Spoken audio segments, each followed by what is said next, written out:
Hello, podcastlers, and welcome to another episode of the Deep Time Podcast, your favorite regular podcast about prehistoric life. And on today's regularly scheduled episode, I'm joined by Armin. Hello. And that's just it for today. But See ya. no, that's just it in terms of members.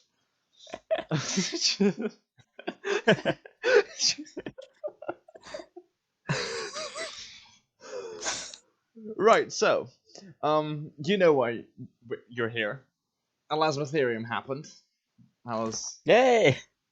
Yeah. Elasmotherium is cool now. Yeah, I think we have to address at some point in this video as well some of the stuff that happened on Twitter. Or some of the stuff that didn't happen on Twitter as well. Yeah, well, The stuff that allegedly happened on Twitter. we gotta address the rhino in the room. Yeah, But yeah, so we have had a new paper drop very recently. This was a couple of days ago. You can press D to clear the board if you want, Armin. Just want to hide the layer. Oh, there we go. Yeah. Didn't pick up my pen for some reason. So a new paper dropped in which they looked at the skull of Elasmotherium for osteological correlates to try and reconstruct sort of what the animal might have looked like, and there were some very interesting conclusions. First of all, being, I think first and foremost, it may not have had a giant horn, as is almost always depicted. I think I'll post the press release art. Okay, yeah, sure. Go ahead. I was just gonna draw the skull, but I mean, it's as you like. You can draw the skull. We can go classic. just post the press release and I can draw it later during the discussion.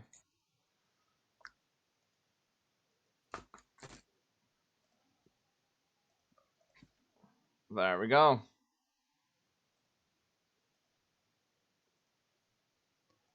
Oh, there we go. Okay. Yeah. So, yeah, it's quite different. And there's a bunch of reasons why this is hypothesized.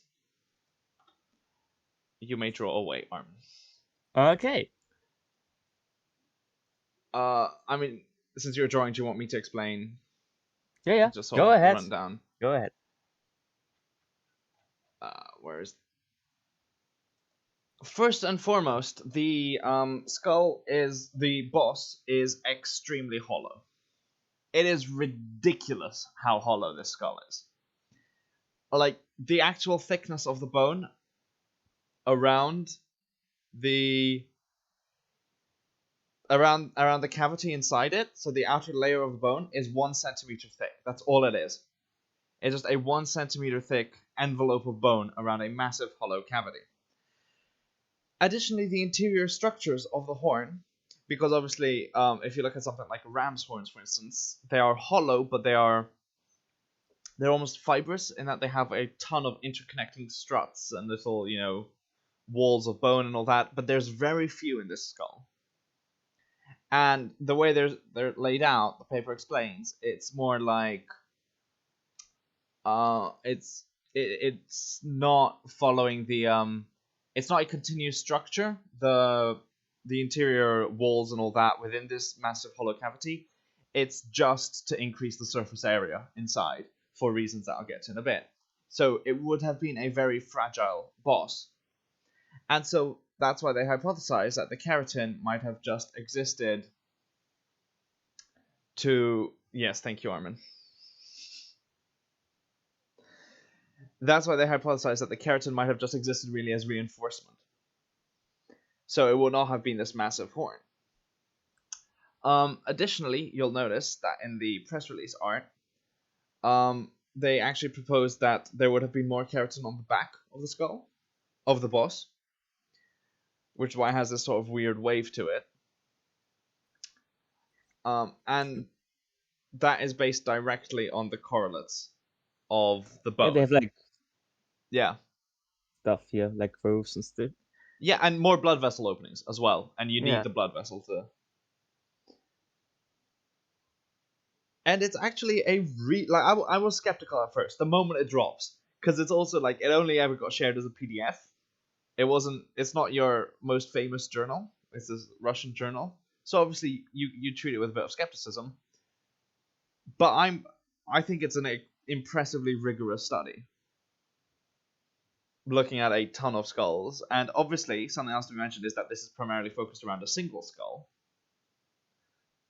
that the life reconstruction is of, and they do mention individual variation may have been a strong thing. But yeah. Do you have anything else you want to say on the matter, Armin? Oh my god, What do I have Armin! Armin, I swear to god.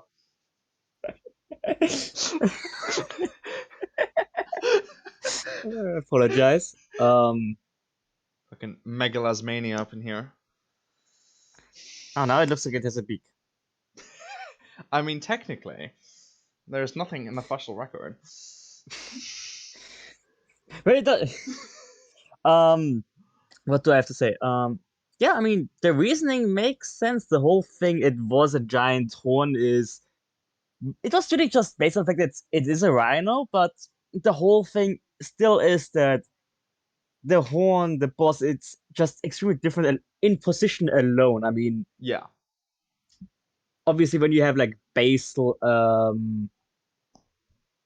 even basal elasmospheres, Yeah, that's had the that. boss, yeah, but they had him in the front, so it makes sense for those to have had a horn. For example, Ayo Azara, like there it makes sense because it is more like in modern rhinos.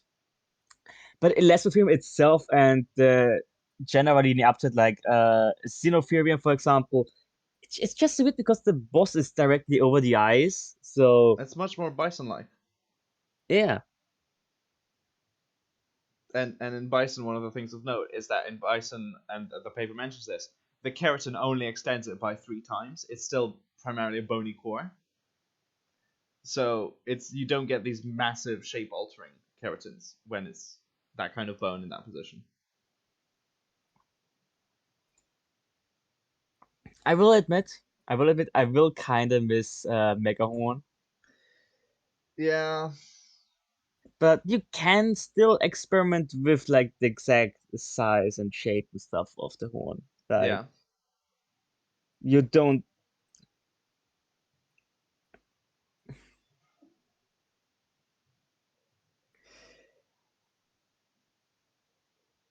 you can like make it kind of.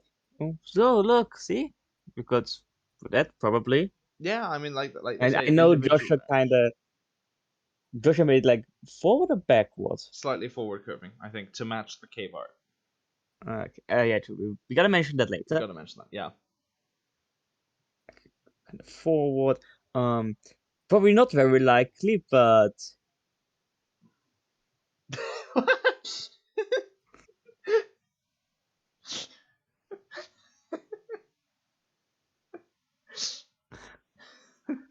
the yeah, real the real Chindaosaurus was the Elasmotherium we made along the way.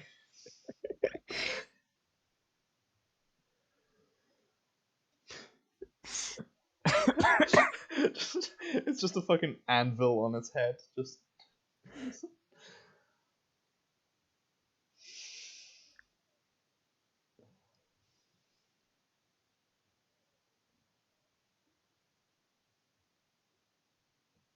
some very yes, likely constructions. What I should say. But I mean, maybe. maybe.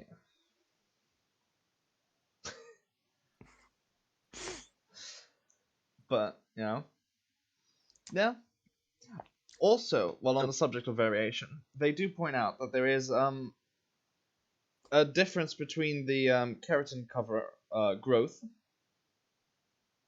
Let me just in Yeah, they mention in juveniles, in females, in older yeah, individuals apparently. yes, So yeah, so adult males would probably have more pronounced yeah, adult and probably bosses sexually horns. mature, more sexually active than like the oldness Yeah. individuals.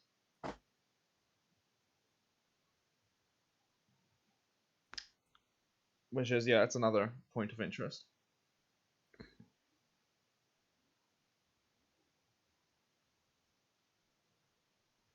You might want to fix that nostril because that is very much like an eye there.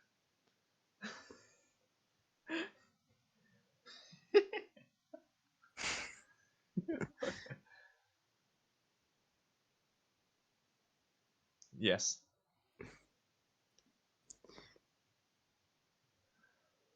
Jesus Christ. Fucking Monster Hunter looking. I'm not a mammal person, okay? That's fair. Um, but yeah, there's probably some variation going on between individuals, both based on not sexuality, no, based on sex, based on age, stuff. Yeah. Um. On the topic of sex, there is another reason, and you good? I'm sorry. On the topic of sex. I was trying to channel my inner Scott Sampson there. It Okay. zooms into I. Um. Yes. There is another. Going back to sort of the cavity. Because also another thing of note is just how massive the cavity inside is. And what's interesting is that this appears to be. It is a nasal cavity. It connects. It's part of the nasal system. It's basically got a hadrosaur crest just on its forehead. It's just a massive cavity with different passages, and one of the things it might have done is vocalization. So that's also really cool that we have a mammal that was basically doing what hadrosaurs did functionally, but like with a bony structure. Not Okay, I'm sorry.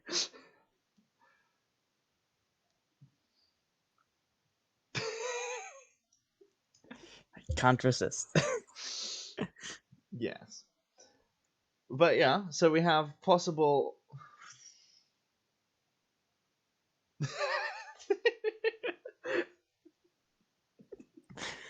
Okay, you got me with that one. You got me with that one.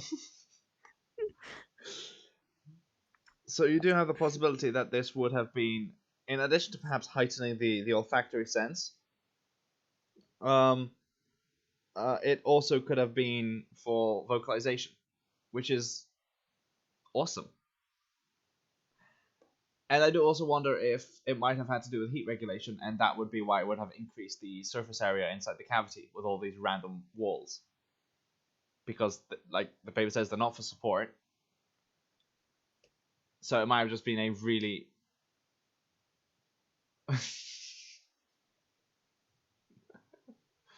Yes.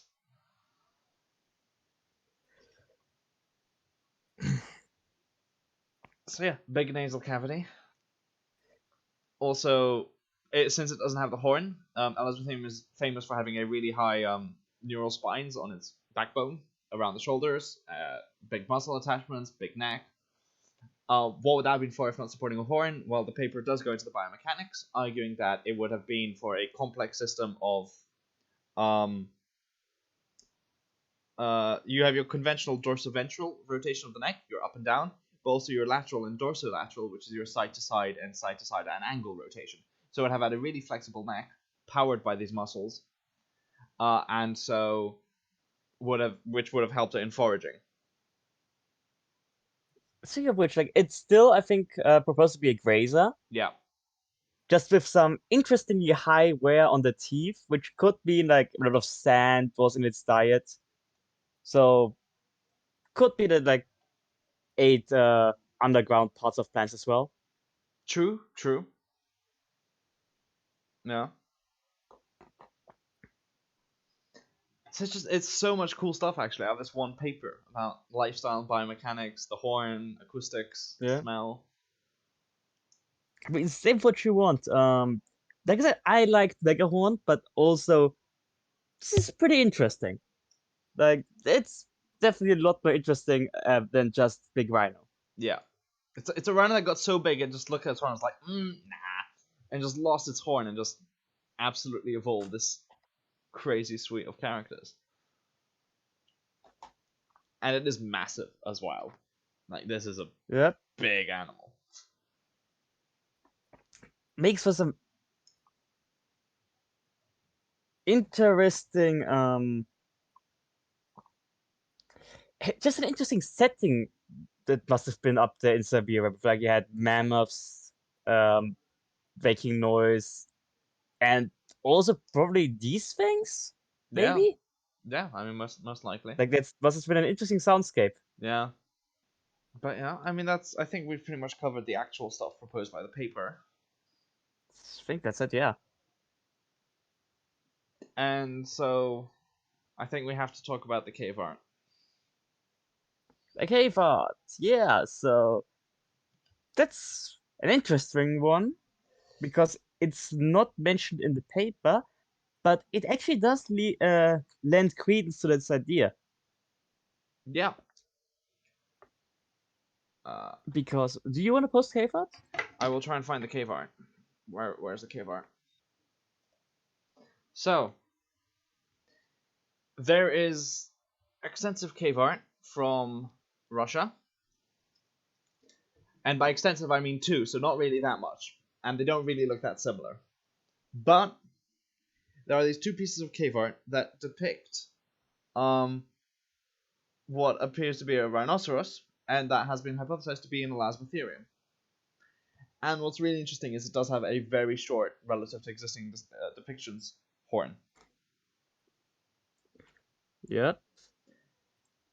Like that does fit It very with what the much, paper yeah. proposes. It's interesting that both horns appear to show something forward curving. I don't think Yeah. I don't think we can rule out that. Well, no, I'm fairly certain we absolutely cannot and should not rule out that some individuals would have had forward curving horns. I mean, we have ridiculous individual variation like black rhinos today, Yeah, where like some have horns like this, and then there are some that are like, "Eee, look at yeah, me." I mean, that's true though. It's true though. yeah, I mean, hell, we have captive white rhinos which have forward curving horns, yeah.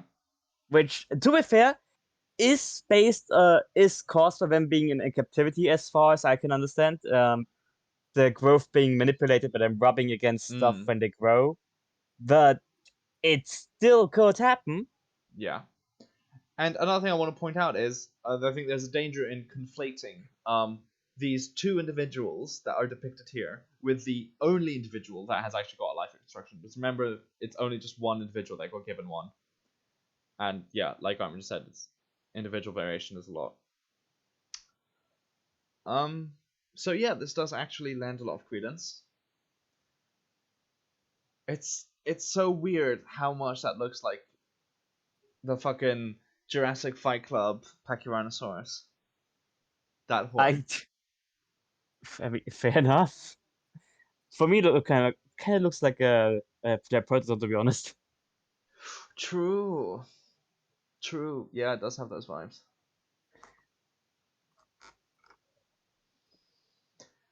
But then there is, of course, people have also pointed out other cave art. Namely, it's the one that was previously hypothesized to be an Elasmotherium because it's got a massive horn. And I do not know if I can find that one. I will try and quickly. There I've we got go. it. Perfect. Look at the aga. Yeah. A fucking broken picture phone looking Elasmotherium, but so as you can see, Elasmotherium. This is clearly an Elasmotherium based on two lines of evidence. One, the fact that it has one really long horn, and two, the fact that it has only two legs. Both, very documented in the fossil record. Yeah.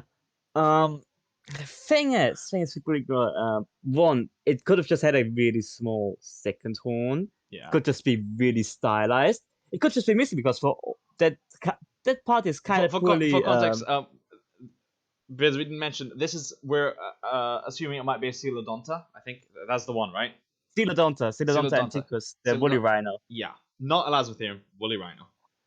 Yeah. Go ahead. which personally I think is cooler, anyways.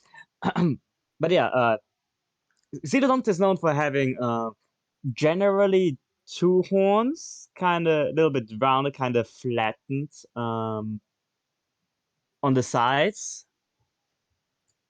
It's an interesting It animal. is It's a pretty really cool. interesting I'm gonna be animal. honest. I do quite like Coelodonta. I really like Yeah, Xenodonta.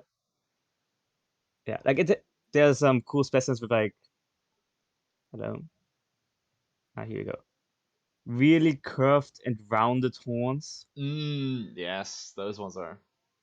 I quite like the knife ones though, personally. They're just Oh yeah, I mean they're all pretty cool. yeah, And yeah, it could just be that it's stylized, or maybe that part just didn't got washed away or something, or just it wasn't an individual with a small second horn. That happens in modern rhinos as well, where just horns are just really small not everyone has a or big just second not well horn in developed. the rhinos. Yeah. And yeah, so that's easily possible.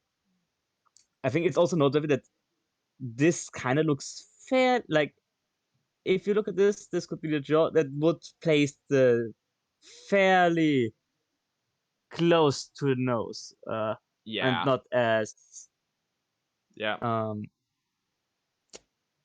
as above the eyes as in oh shit. Oh, that was a mistake. Just grab another color. Whereas in Elasmotherium, I would expect something. If it had a mega horn, I would expect more something like this. Yeah. I'm still using the eraser. Fuck. You've got to change. So you've got the eraser. I got that. Yes. Yeah. Um, so you would expect something more like this if it was a Yeah. Elasmotherium. Also, from what I recall, this cave art wasn't even found where Nope. Elasmotherium is known to have lived. Yeah. It is. This is from France. A place we do have a lot of woolly rhinoceros. Very defined woolly rhinoceros art. So yeah. Which is a different artist, you know. I mean, Yeah. I don't want people in like 2,000 years to find the stuff I drew earlier and say, "Oh yeah, here this is an accurate reconstruction of Elasmotherium." Yeah, I mean, for all we know, this could be someone who had never actually seen an Elasmotherium and was just copying other art, Yeah, or another Coelodonta in this case. But yeah. yeah, So yeah, I mean, cave art seems to at least partly agree with that. yeah. I mean, I'd say fairly strongly as well. Once you take into, if you take out the French one, which is not definitive and well out of Elasmotherium's range, Never trust the French. yeah. Then yeah, it's actually fairly in support. So, Okay. anyways, yeah. So this was initially shared on Twitter. I think that's actually where it got picked up. I've not seen it be shared really anywhere else that is not traced to Twitter. I mostly saw it on Discord and then later on Twitter. Yeah, but over okay, I thought fair enough. Like I saw you freak out over it. That was my So first yeah, exposure. So yeah, that's because I saw it on Twitter from Red Maxilla. Um, a shout out to the bad person. yes, but also yeah, and then there was a long game of broken telephone as people were talking about whether or not this made it cool or not. But very much, it ended up becoming a big discourse about more so about should you be able to call things cool or not, but not even that. It was a lot of people talking about other people talking about it. Yeah. I That very I saw I think two original posts actually about you know one of them satirical about oh it ruined that oh science ruined Elasmotherium, one of which yeah. was I think a poorly handled joke but was a joke. And it's just, and then Paleo Twitter got brought involved into it, and it's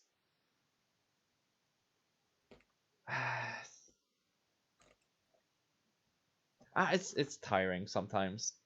having all of Paleo Twitter be lumped into one thing. But that's Oh, boy. my mini little out of the way. That's my old I man think grumpiness. it's fair to use Reddit Twitter. I think it's perfectly valid. I just think it's annoying when people immediately jump to, oh, this person didn't like it, meaning two people, and then immediately, oh, paleo Twitter bad. Yeah. Like two people do not represent the entire community. Yeah. Please stop treating it like that. Yeah. But that's it. That's our obligatory podcast rant. I think out of the way. But yeah, really really cool paper. I think that's probably gonna be one of the highlights of papers of the year. To be honest. Honestly, probably, yeah. It's pretty cool. Yeah. It helps very much helps that they had press release art, or rather they had the Yeah. art in the paper. Because that art I showed Uh, at the start is from the paper, and it's a very well figured paper. yeah. Art always helps people. Yeah. You just need to hear this. Like, pay for press release or like make it yourself. Just quality art really comes a long way to make people care about what you're talking about and to illustrate your point and everything. Yeah. So yeah, this is one of my best papers. I do recommend it. We will be putting the paper in the description. Blah blah blah. All of that. Fucking read it. It's good paper. Good Do stuff. it. Do it. And I think we'll be signing off now. So yeah, if you enjoyed, like, smash the hit button, subscribe. Smash the hit button, please. Yes. And we'll see you sometime, maybe. I don't know. Get new more awesome papers out, and we'll see it. Meet each other. Yeah. Make my press release art and we'll crawl Yes. out from our hole. Yes. Until then, bye bye. Until next time.